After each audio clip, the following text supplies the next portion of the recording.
I will not die dishonored.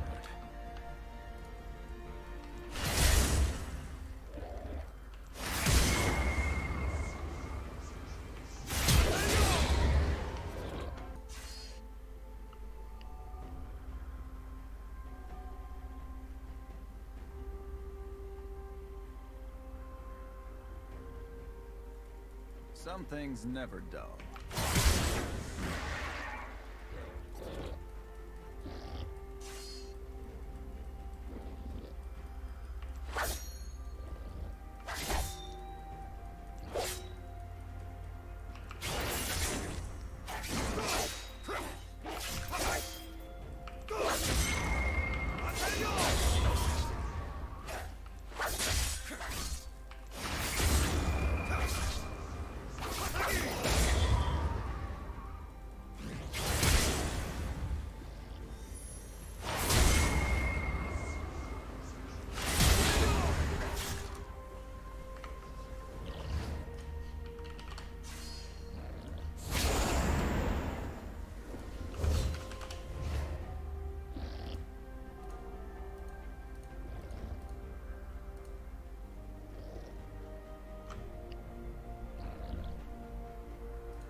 It's just nothing serious.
Some mistakes made twice.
destroyed a turret. I'll give you a way out.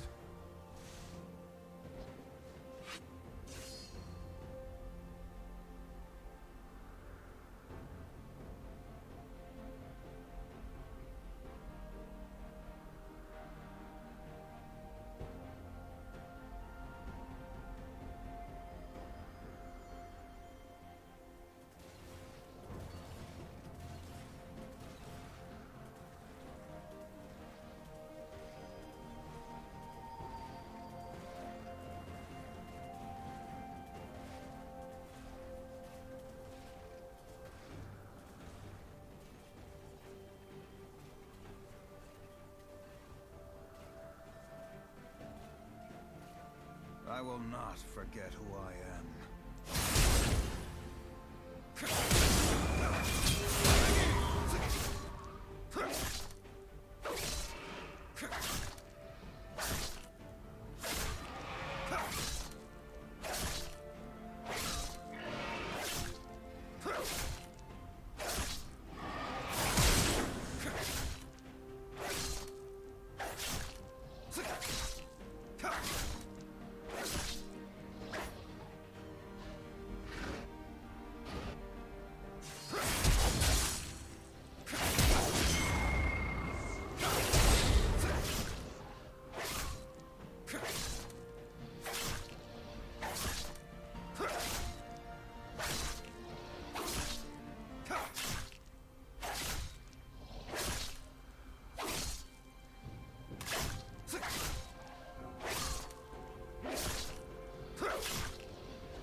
Hey guys, what's up? It's Moz here, and welcome back to another video. So hopefully now, having said that, you will still need I'm actually going to be using the newest version of OBS, so definitely make sure that for like your live chat, stream doesn't have this in case this also comment below what you guys have to say as well. Now, since this is just like a streaming settings guide, I'm expecting that what I some time should have a pick to do is go to the video tab. And when you're here, go to the description and open up the link that takes you to speedtest.net. When you're there, go ahead and hit the go button to start your speed test, and just make sure that you're connected with an Ethernet cable or something when doing this, because that's going to give you the most accurate results. But it's also what you want to be using when you're streaming to get the best upload speed. Isn't even worth trying to stream. And the reason I say that is because you just don't have enough bandwidth to stream and play your game and share internet with your other family members at the same time. Anyways, when your test is done, just try to remember the first two numbers right here under your upload speed. So for me, it's 11, and you don't have to worry about anything after the decimal. It doesn't really hold that much value. Now, for most people, it's going to be very similar to mine. It's only going to be double digits or maybe even like a single digit over here. But there are going to be some people watching this video that have like something in the thousands or in the hundreds. But at that point, you're more than okay, and you don't really have to worry about much. Anyways, like I said before, just make sure you remember the number in front of the decimal, and then from there we can go back to OBS. When you're back in OBS, what you want to do is make sure that you leave your base canvas resolution at the max that it allows you to be at. So for me it's 2560 x 1440, but I'm guessing for most of you guys it's going to be 1920 x 1080, and that's more than okay. The reason mine's like that is because I have a 1440p monitor, but most people do have a 1080p monitor, so that's why I'm expecting that most of you guys will be using 1920 x 1080. Now moving on from that, we have the output scaled resolution, and I should have a table on the screen right now that tells you what to do here. So for example, if you have an upload speed of 4, then make your resolution 1280 x 720 by clicking on the drop down menu right here and looking for 1280 x 720. From there, click it and you should be good to go. And in that same situation, you're going to want to change your common FPS values from 60 down to 30. If you have an upload speed above 15, then all you have to do is just change this back to 1080p, and then you can change this to 60. Honestly though, one thing I do like to do personally is I like to manually type in my output scale resolution, and I usually change this to 1600 x 900, and then from there it's usually like a really good middle point, and I type that in manually because I feel like it's better quality than 720p, but it doesn't really require as much work as it does for 1080p encoding. So I definitely think that if you're in the middle range like I am, like with 11, then you should definitely try this as well. Leave your downscale filter at length, so sharpen scaling, and 32 samples. From there, hit apply, and then we're going to go to the output tab. But again, one thing I do want to mention is make sure that you look at the table that I had on the screen, and then pick whatever matches for your output scale resolution. Output scale resolution, piece, stream, and so on. But in case you guys do want to run a simple stream without a bunch of settings, then all you have to do is just make sure that the output mode is on simple instead of the 4000 range, like usually like a bit rate setting. Really good graphics card on like a 1070 RTX 2080 or a 1080 Ti or something like that. Change it to quality in case you have like a normal one like a 1070 or 1060, and then change it to performance in case you have anything lower than that, but I really don't recommend going anything below performance, personally.